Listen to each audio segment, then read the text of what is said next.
Bwana wetu Yesu Kristo, ninakushukuru na ninakuinua. Umejaa nguvu na utukufu, umejaa mamlaka Bwana wetu Yesu Kristo.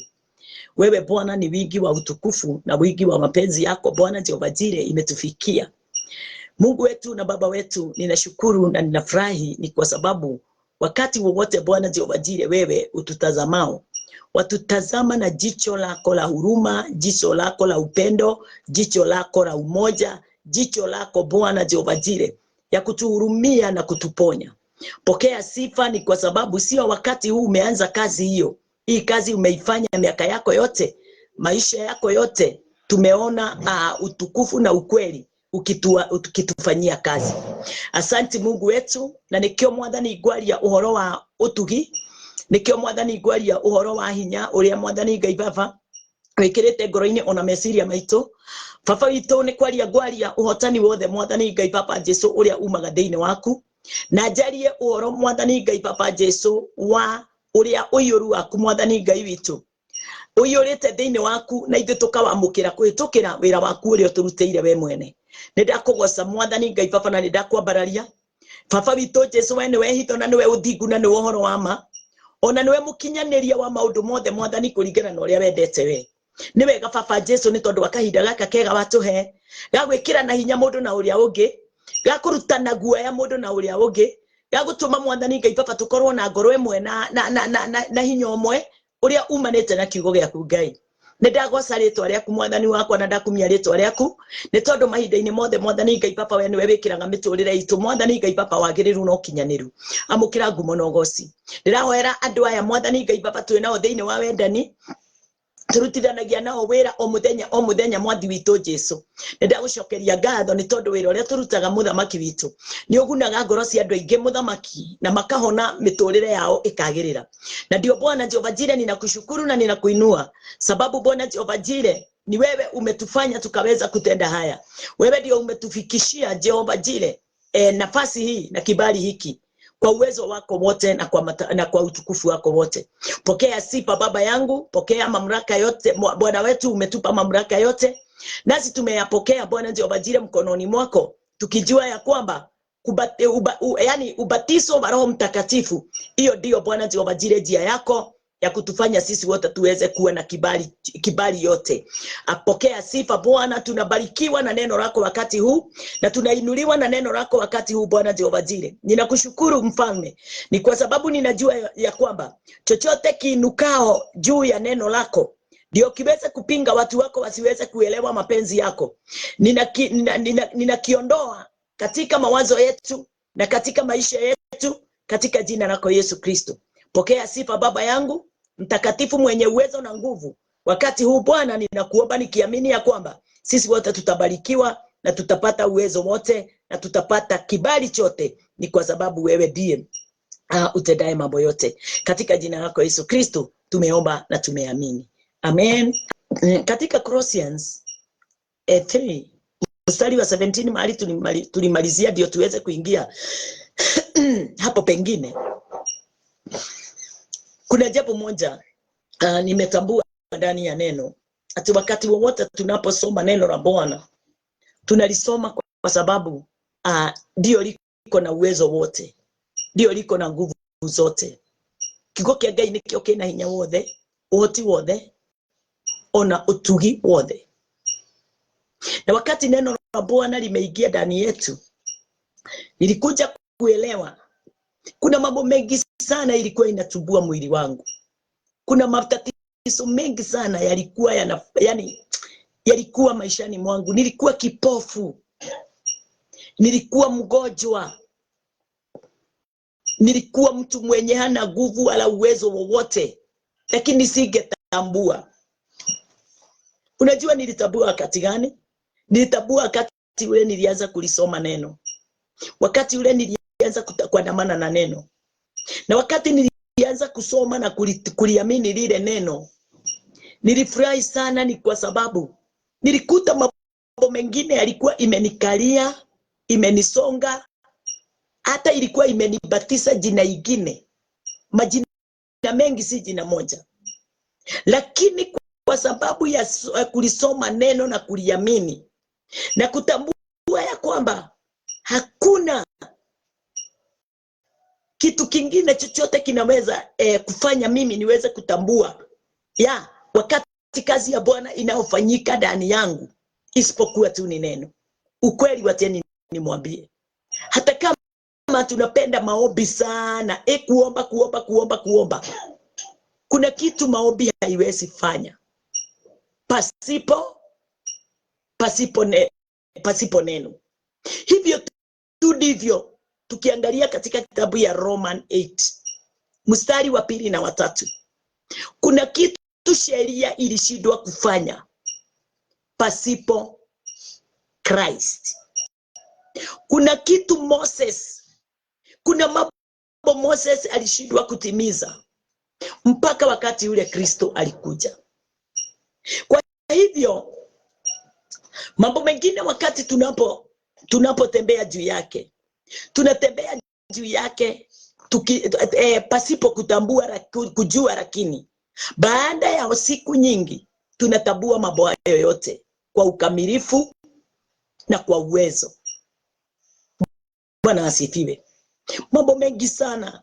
Kwa hivyo watu wa Mungu, wakati mnaona tunalisoma neno na tunalisoma kwa wingi,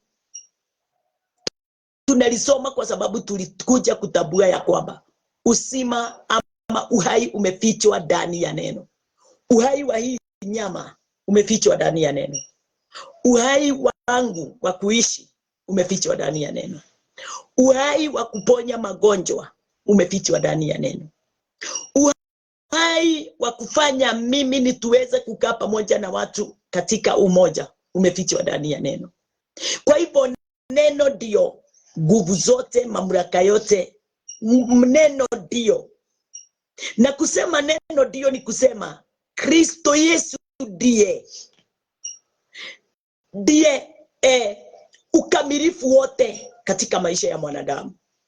Ukamilifu wote watoka ndani ya Kristo katika maisha ya mwanadamu. Kwa hivyo hakuna mtu anaweza kukamilika kama Kristo, the word of God, haijakamilika ndani yetu, haijafanyika kuwa kitu ya kuwa mtazamo usiku na mchana. Bwana asifiwe. Kwa hivyo usiku wako na mchana wako, wacha neno la Bwana liweze kukuongoza. Wacha neno la Bwana linene ndani yako. Uwe tajiri uwe maskini, neno la Bwana ndiye neno la Bwana ndio steering ya kukufanya wewe uweze kuelekea mahali mambo unapofanya kikamilifu. Bwana asifiwe. Katika hiyo nafasi tulimalizia katika Colossians 3:17. Na hapo ndipo ninataka tusome ndio tuingie katika Colossians 2:1. Wacha tusome. And whatsoever you do in word or deed, do all in the name of the Lord Jesus, giving thanks to God and the Father by him. Na kila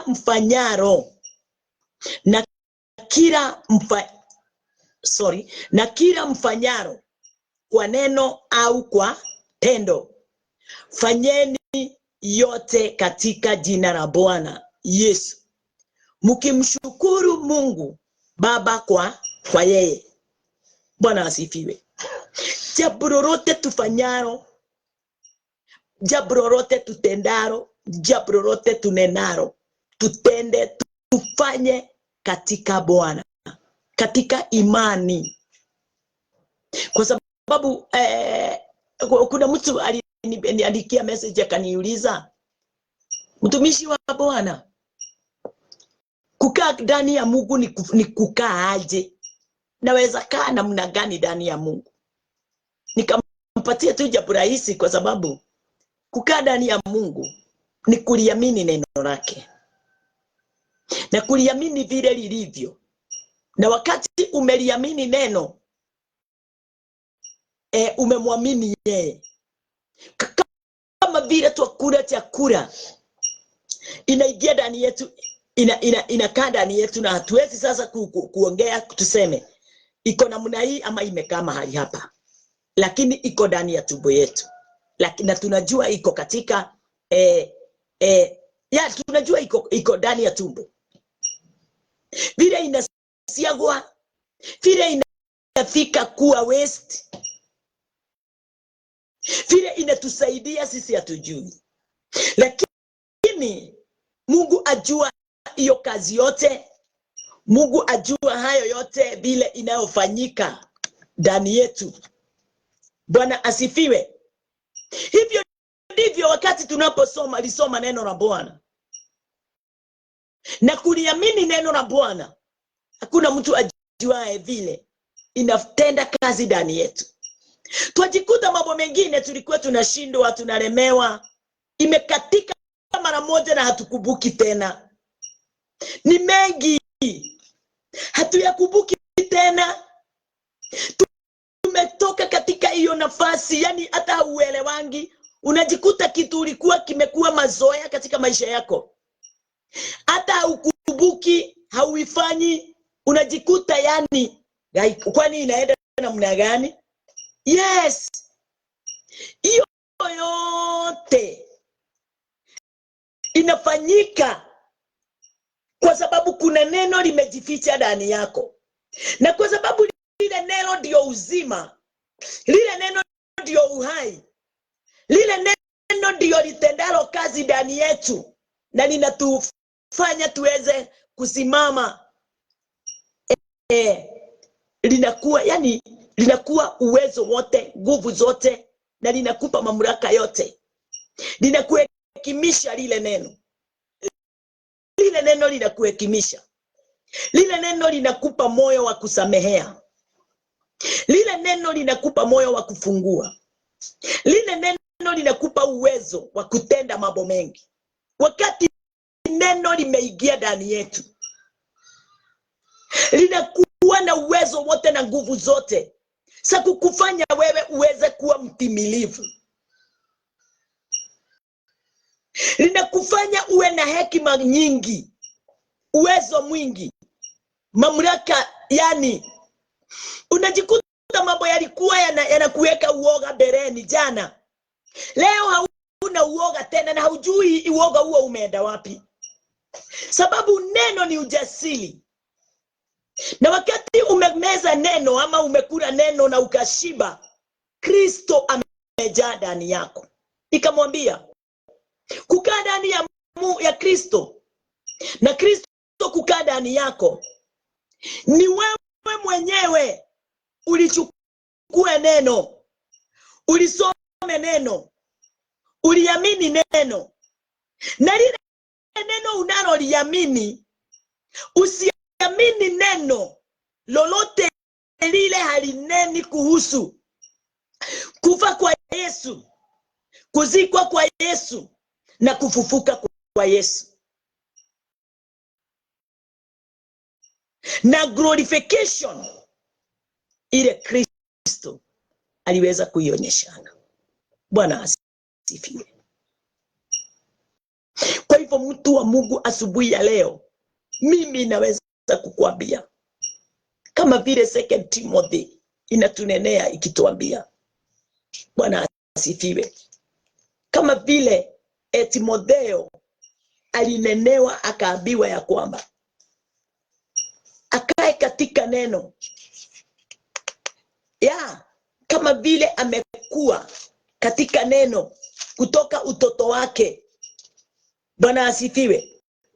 Kutoka utoto wa Timothy alikaa katika neno, alidumu katika neno. Bwana asifiwe. Neno la Kristo, neno likamkuisha, likamjenga, likamsimamisha, likamuokoa katika hali yoyote ile ya udhalimu, likampa kibali ya kusimama mbele za Mungu. Bwana asifiwe.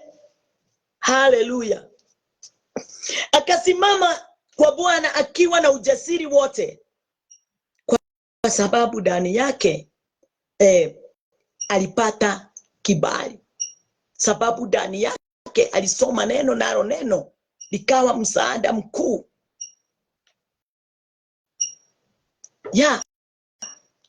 Katika kitabu ya Second Timothy, wacha tusome na wewe. Second Timothy 3 mstari wa 15. Second Timothy 3:15. And that from a child thou hast known the holy scriptures, which are able to make thee wise unto salvation, through faith which is Christ Jesus. Bwana asifiwe. Yani atuangai reke tutigage okwenda maundu maria turenda. Watu wa Mungu, tusipende tu mambo yale tunapenda, tunataka kupenda. Wacheni tupende neno la Bwana, tulijifunganishe na neno la Bwana, kama vile katika kitabu ya Proverb inasema ya kwamba wacha tuangalie pamoja nawe. Tutasoma Kikuyu katika kitabu ya Proverb.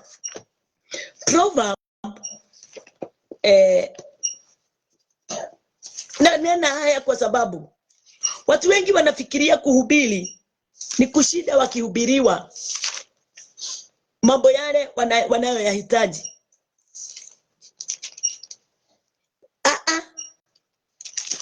Si yale unayoyahitaji, ni yale Mungu anataka kwako. Biblia inasema ya kwamba katika kitabu ya Proverb 4, kwanza nisome mstari wa 10. Muro wakwa, igua na wetekere ciugo ciakwa, na miaka ya muoyo waku ne kuingiha igakiingiha. Igua na wetekere ciugo ciakwa. Ati number 11,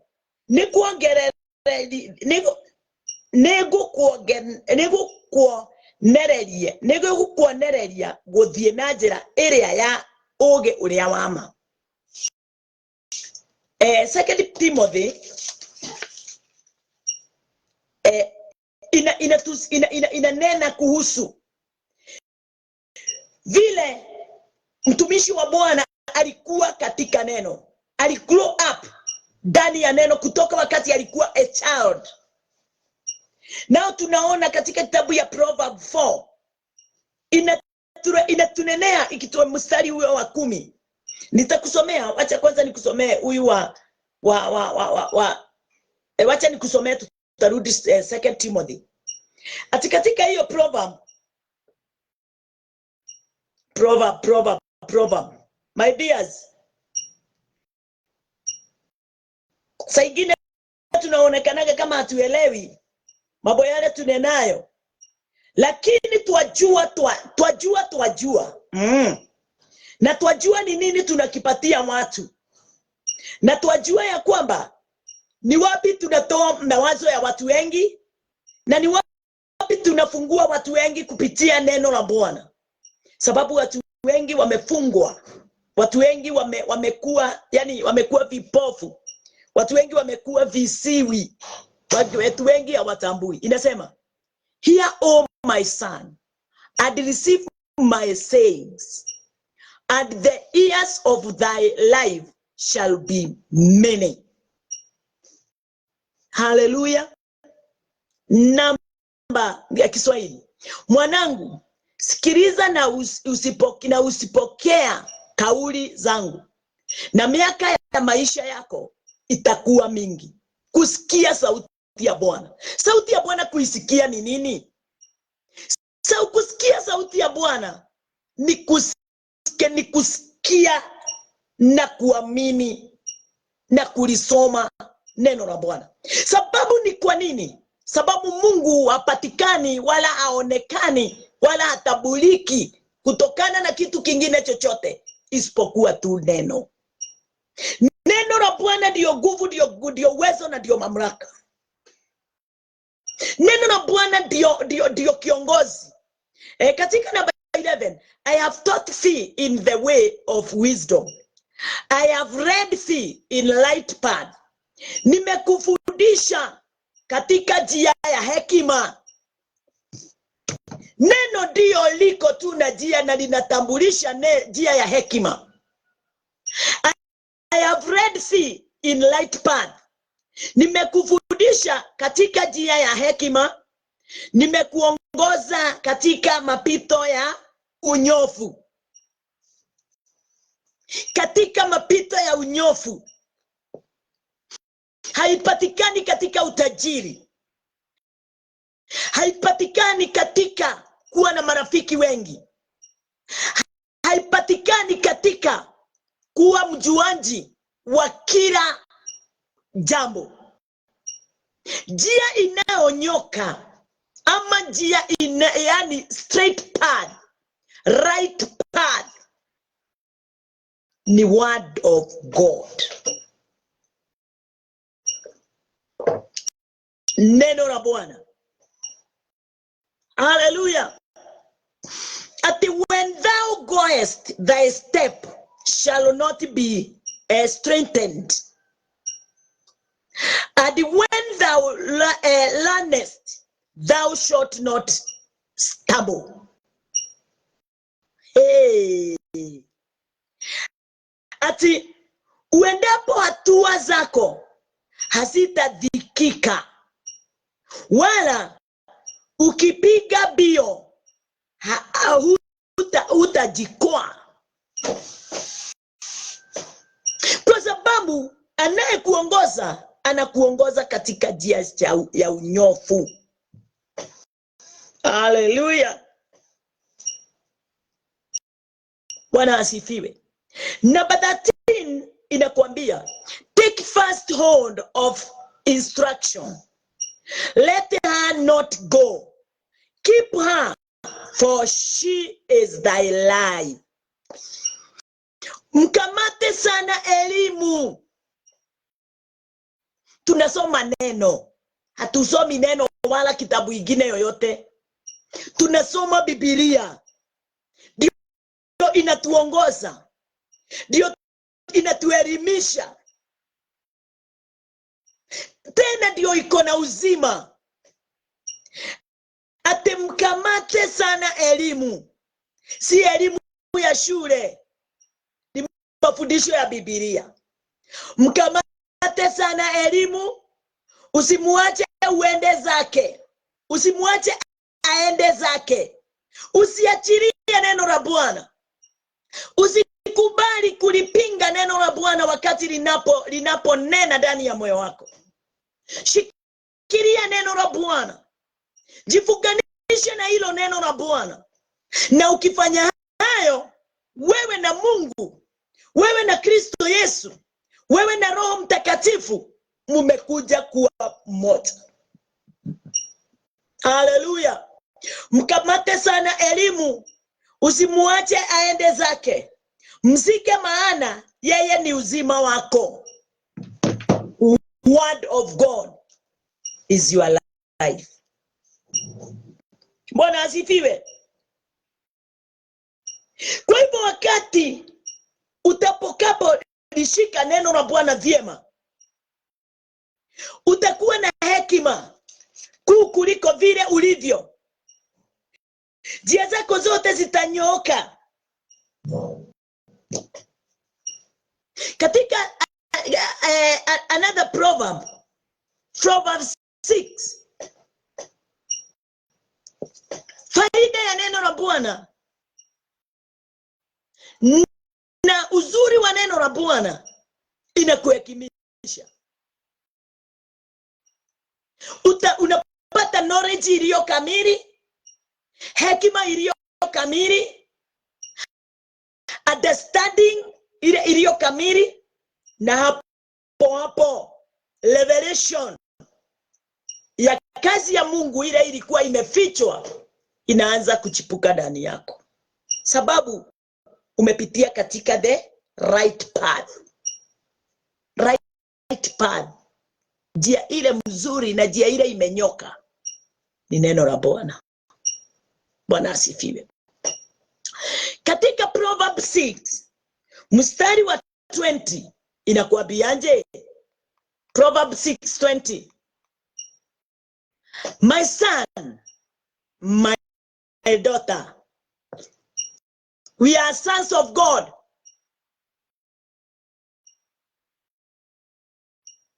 My son, keep thy father's commandment, and forsake not the law of thy mother. Mwanangu, shika maagizo ya baba yako, wala usiache sheria ya mama yako.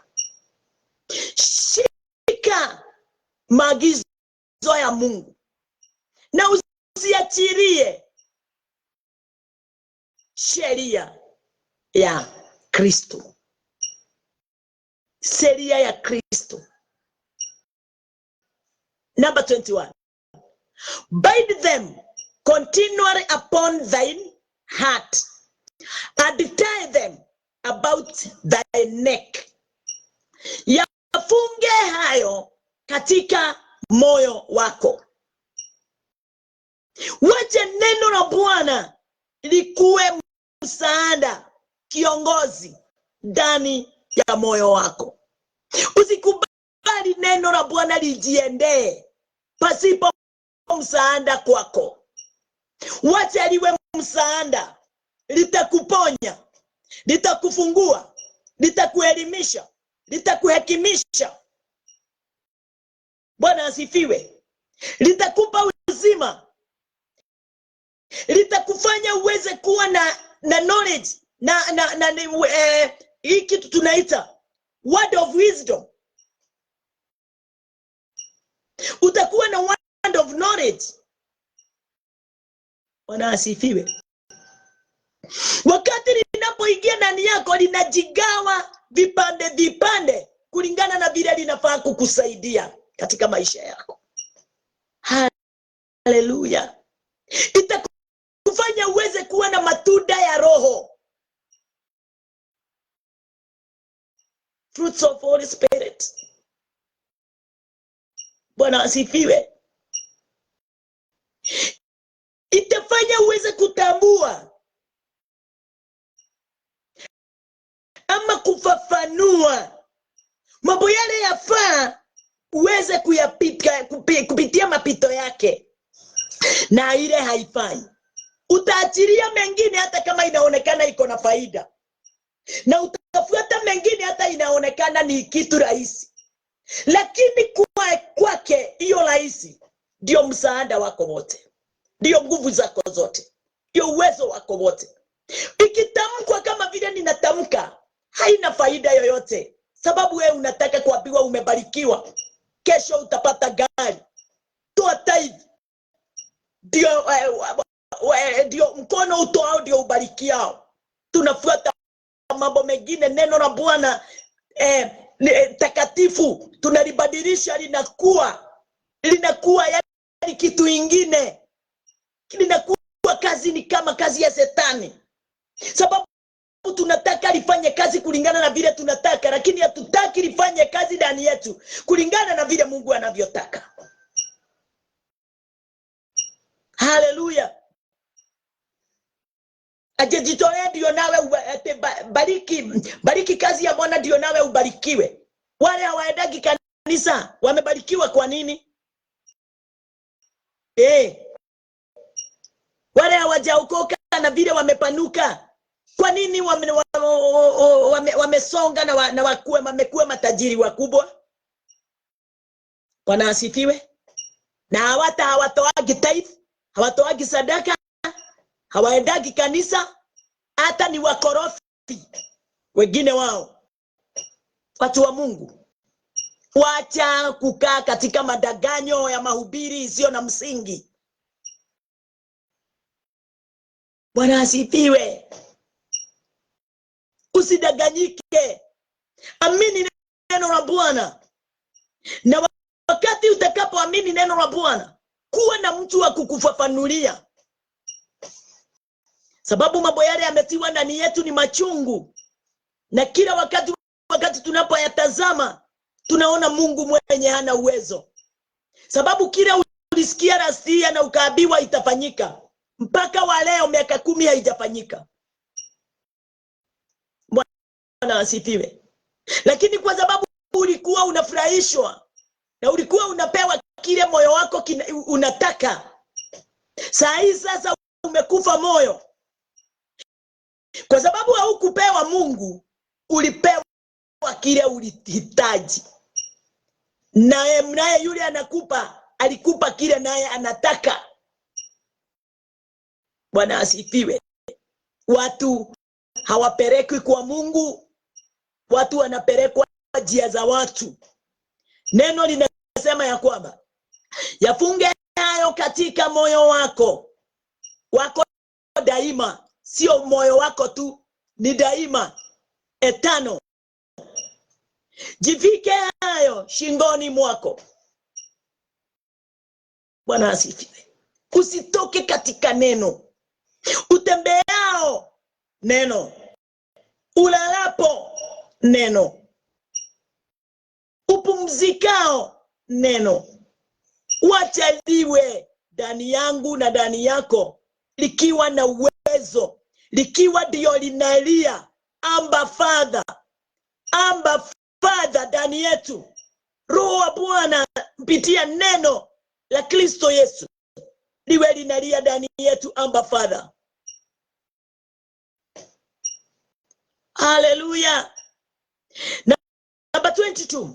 When thou goest, it shall lead thee. It shall keep thee. And when thou wakest, it shall talk with thee. Uendapo yatakuongoza, ulalapo yatakulinda, na uamkapo yatazungumza nawe. Hakuna kitu ingine. Tutoke hapo tuende katika kitabu ya 2 Timothy mahali tulikuwa. In 2 Timothy, kwa sababu hatu kuisoma vizuri, 3 mstari wa 15 inasema, and that from a child thou hast known the Holy Scripture, which are able to make thee wise unto salvation through faith which is in Christ Jesus. Na ya kuwa tangu utoto umeyajua maandiko matakatifu, ambayo yaweza kukuhekimisha hata upate wokovu kwa imani iliyo katika Kristo Yesu. Imani haitoki mahali pengine. Jana tuliangalia mambo yote. Leo tunazungumza kuhusu kukaa katika neno. Nani amenena kuhusu kukaa katika neno? Neno lenyewe, pumzi ya Mungu ile aliweza kuwanenea wale waandishi, ndiye alikuwa anawaambia kaeni katika neno. Bwana asifiwe. Timothy akachukua nafasi ile ya kukaa katika neno mpaka tukaandikiwa. From he was a child, alikaa chini ya neno, alikaa katika mamlaka ya neno, alilitazama neno. Tiga kumakani uri andu maugaga ni uhoro waku. Wewe jifunge, wacha neno lako liwe ndani ya koo yako kila wakati. Ufungue mdomo wako. Watu wanakutoroka kwa sababu saa yote ni neno. Hata kuchukiwa, mtu anachukiwa kwa sababu saa yote ananena mambo inaelekezana na Mungu. Moyoni mwako wacha ikae umilele, ukae ndani yako katika neno. Ni mambo machache sana na rahisi sana, lakini kwangu iko na msaada mkuu na wa ajabu katika maisha yangu. Number 16. All scriptures is given by inspiration of God and is profitable for doctrine, for reproof, for correction, for instruction, instruction in righteousness. Kila andiko lenye pumzi ya Mungu lafaa kwa mafundisho. Kwa hivyo tunafaa tufundishane bila tuliongea jana. Tunafaa tufundishane mmoja kwa mwingine kwa kuonya. Wakati neno linaposomwa, wakati neno linapoendelea, linaonya, linaelekeza, linafundisha, linaokoa, lina wingi wa rehema. Bwana asifiwe. Linatupatia comfort. Lina kutucomfort. Linaondoa fear. Hilo neno. Bwana asifiwe. Ati kila andiko lenye pumzi ya Mungu lafaa kwa mafundisho na kuwaonya watu makosa yao, na kwa kuwaongoza na kwa kuwaadibisha katika haki. Bwana asifiwe. Aya yote umefundishwa, umeelekezwa, ama saa yote unaambiwa vile utainuliwa, vile utaponywa, vile utabarikiwa ukijitolea, vile utatokea kwa otakoro, vile utafanywa. Haya yote ya vile utafanywa ni ya uongo. Ukweli ni ya uongo. Utafanywa na nani? Na yeye alimaliza kazi na akapumzika. Christ in Old Testament, Mungu alifanya kazi siku 6 na ya 7 akapumzika, na kutoka wakati huo hajawahi amka tena. Na kuna kitu kingine kimeongezeka isipokuwa tu kile kiliandikwa na Moses ndani ya kitabu ya Genesis 1 and Genesis 2. Hiyo tu ndio kazi ya Bwana. Alifanya yote na from there akapumzika.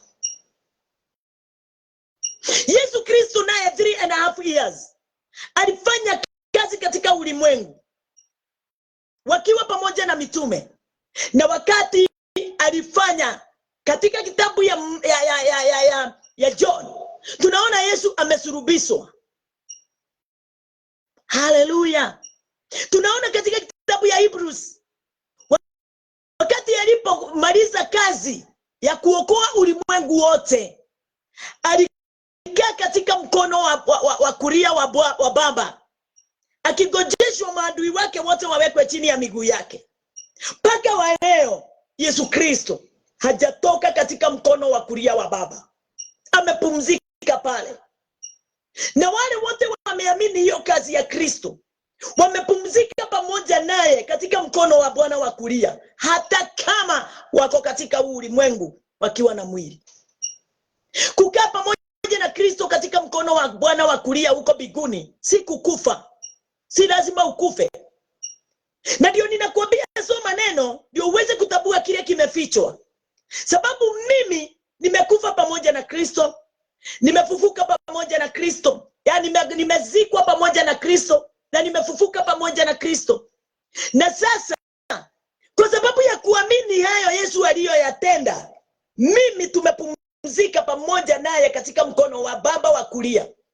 Maadui wake ndio maadui wangu. Wale hawampendi ndio hawanipendi. Hata alisema hivyo. Ati watu wao wanakufanya hivyo kwa sababu hawanipendi. Na yale yote wanaonifanya watamfanya. Watamchukia kwa sababu wamenichukia. Bwana asifiwe. Maadui wote wa Bwana wa Kristo wanawekwa chini ya miguu yake. Na maadui ni akina nani? Maadui si ulevi, si umaraya, si wizi, si devil worshiper. Si nani? Maadui ni kila mmoja. Tulisoma na wewe juzi ile ingine. Kila mmoja atakaye amini, John 3:16. Kila mmoja atakaye muamini, haleluya, atapokea uzima wa milele. Kwa hivyo yote yule aminio kazi ya Kristo, huyo amehesabiwa kuwa mmoja wa wale wako katika mkono wa kulia wa Baba. Yeyote yule atamkana na amkatae, huyo amefukuzwa nje ya mji. Huyo amereject the work of Christ. Huyo hata Mungu amemkataa. Bwana asifiwe. Amekataliwa. Kwa hivyo ni nani huyu anawekwa chini amefanywa kuwa adui? Ni yeyote yule amekataa kuamini kazi ya Kristo, amereject kazi ya Kristo, broke the word of God, not to enter in his or her heart. Yeyote yule ameufunga moyo wake, ndio neno la Bwana isifanye kazi ndani yake. Huyo ndiye adui wa Kristo. Adui si devil worshiper. Adui si Illuminati. Adui si muuaji. Adui si mlevi. Adui si maraya. Kwa sababu kama ni maraya, Yesu angesema apigwe na mawe. Kama ni mwizi, Yesu angempatia nafasi ama kibali ya kuingia katika ufalme wa mbinguni. Yule mwizi walisulubishwa na yeye. Haleluya. Kama ni mshawi, Simon, yule alikuwa anataka kununua roho wa Bwana ndio aweze kuwa anafanya uganga nayo, angefugiwa nje. Lakini wakati ule alionywa na kukomeshwa na akina Peter, alitumbu na akageuka na akaamini Kristo na kazi yake. So kile wewe unafikiria ndio adui ya Kristo, sio hiyo. Ndio ninakwambia, soma neno ndio ulitabue vyema. Kama ni maraya, yule mwanamke alikuwa katika kizima na wanaume 5 wa wenyewe, Yesu hata hangekaribia hivi. Haleluya. Kama ni kuwa najisi, yule mwanamke alikuja akaguza kipinde ya nguo ya Yesu, Yesu hapo angenajisika. Watu wa Mungu, kueni na hekima. Watu wa Mungu, tabueni neno la Bwana katika maficho, mahali imejificha. Wacha kulitabua tu kulingana na vile unataka. Neno la Bwana limekuwa kitu kimefichwa. Kile unaona sio hiyo, kile kimefichwa ndio hiyo. Bwana asifiwe. Twende katika pamoja nawe katika kitabu ya Colossians 2. Tuone naye mtumishi wa Bwana. Ninataka nitumie dakika kidogo. Colossians 2:1. Biblia inasemaje? For I would that you know what great confidence I have for you and for them at Laodicea, and for us many as have not seen my face in the flesh. Maana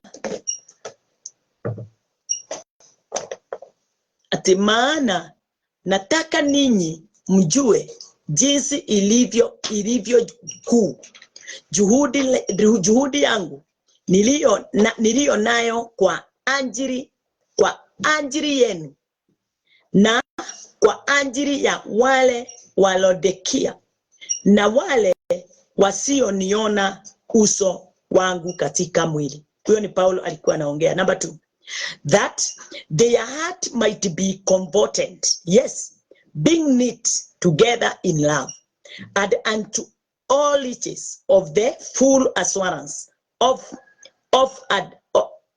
understanding, to the acknowledgement of the mystery of God and of the Father and of Christ, ili wafarijiwe mioyo yao. Na ndio tunafanya hata sasa. Paulo alikuwa anataka hiyo kanisa la Laodikia waweze kufarijiwa mioyo yao, ndio waweze kutabua kitu hiki tunaenda kusoma, ili wafarijiwe mioyo yao, wakiungamanishwa katika pendo. Bwana asifiwe. Katika kitabu ya Gikuyu kirauga atiriri, akehuboria mukareka tugathoma indo ciothe. Gikuyu kirauga atiri mweri wa 2 ati na ndigiaga uguo nigetha ngoro ciao ciumagiririo tondu wa uria mohanitio na wendani. Mwathani arogocwo. Ngoro ciao ciumagiririo. Wawe wanatiwa nguvu, wawe wanaunganishwa pamoja na neno la Bwana, sababu tayari wako katika umoja. Niguo matore maigeheirio muno umenyi,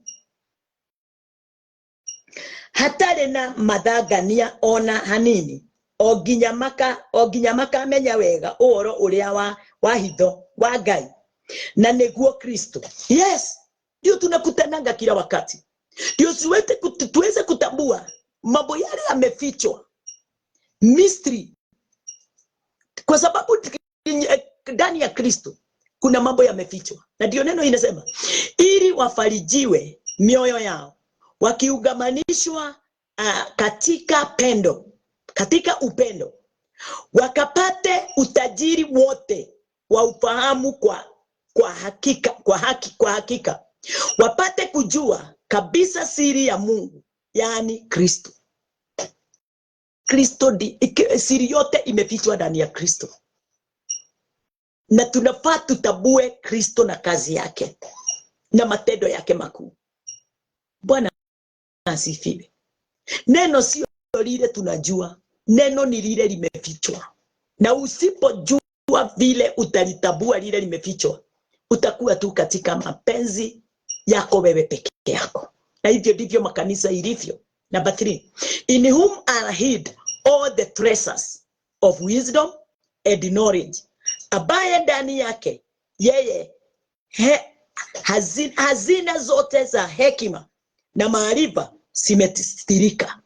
Watu wakienda makanisani wanaambiwa tu mambo ya utajiri, wanaambiwa tu mambo ya uponyaji, wanaambiwa tu mambo ya deliverance, wanaambiwa tu mambo ya vile wataenda wafanyike na vile watafanywa na vile yani hakuna uhai unapeanwa makanisani. Mengi ni matabiri ya uongo na sifa za mambo ya ulimwengu na matangazo mengi ya ulimwengu, hadithi za kila aina isiyoandamana na kazi ya Kristo. Hayo ndio watu wanaendaga kusikiliza, wanaendaga kukaa pale, wakifunikwa na udanganyifu, wakifunikwa na upotofu, wakifunikwa na mambo watakaye ya ngoja, na watakufa wakiwa tu wanangoja. Haleluya, Bwana asifiwe. Saa yote wanakasirika, wengine hata wakifikiria juu ya church wanakasirika. Kwa nini? Kwa sababu wanataka kujipeleka kulingana na vile wanataka. Hawataki neno la Bwana litende kazi ndani yao.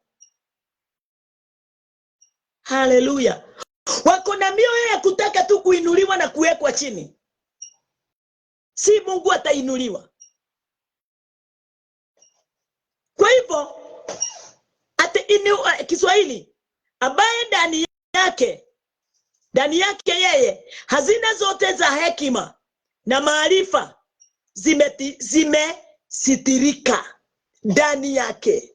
Nani? Christ. Bwana asifiwe.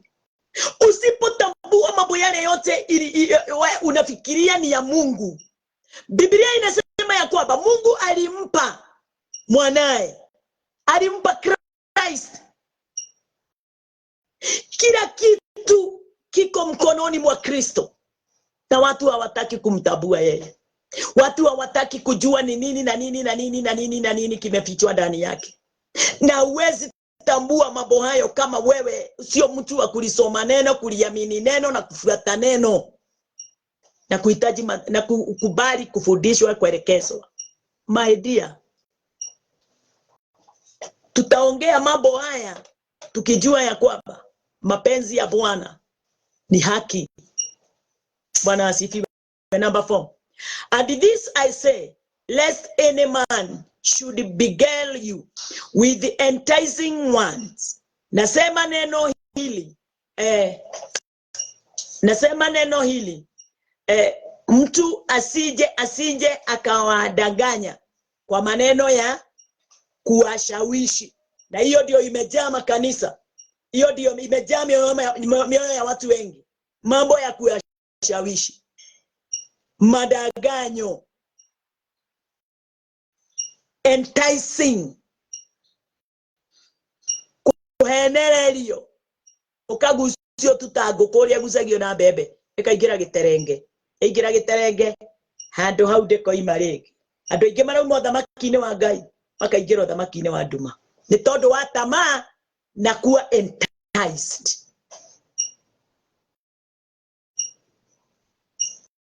Bwana asifiwe. Ninakuachia hapa, usikubali kushawishiwa, usikubali kudanganyika, usikubali kukaa chini usikilize mambo isiyo na msingi wa kazi ya Kristo, wala haineni kuhusu kazi ile Kristo Yesu aliyoifanya katika juu ya maisha yetu. Sisi ni watu wa Mungu. Sisi Mungu anatujali na anatupenda. Sisi ni kazi ya mkono wa Bwana. Tumebeba mamlaka yote na nguvu zote. Na wakati tunapojipeana nje, tunajipeana katika ufalme ulio na wingi wa kila kitu, ulio na uwezo wa kila kitu, ulio na mamlaka ya kila kitu. Kwa hivyo kwa wakati kama huu, kaa katika pendo na ukae katika neema iliyo na wingi na utukufu wa Kristo Yesu katika kazi yake. Nashukuru Bwana sana kwa sababu time yangu imekwisha. Sina budi ila kufunga. Ndio nikimuombea baraka ya Bwana ile mlibarikiwa nayo kabla ya msingi wa ulimwengu kuwekwa, iendelee na kuongezeka na kupanuka katika wingi wa mapenzi yake. Acheni tuombe. Bwana wetu Yesu Kristo, ninakuinua na ninakutukuza. Pokea sifa na utukufu.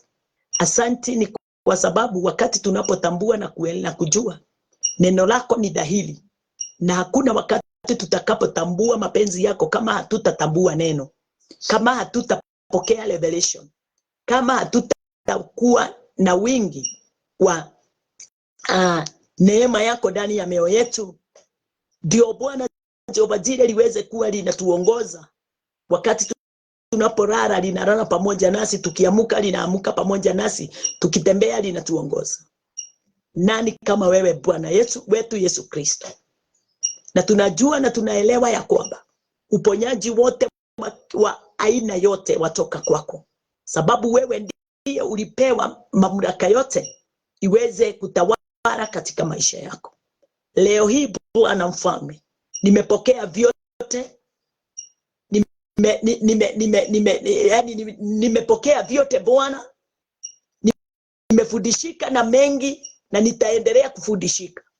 Ninawaombea watu wangu pale Wendani TV waweze kuwa na huo moyo wa kutaka kuongozwa na kusimamishwa na kupokea haki isiyo na mwisho katika maisha yao.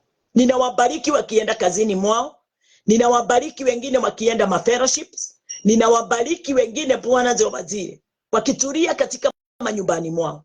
Kazi yote watakaoifanya wacha wawe na amani, upendo na umoja wakati wanapofanya mambo yote kwa uhaki wako Bwana.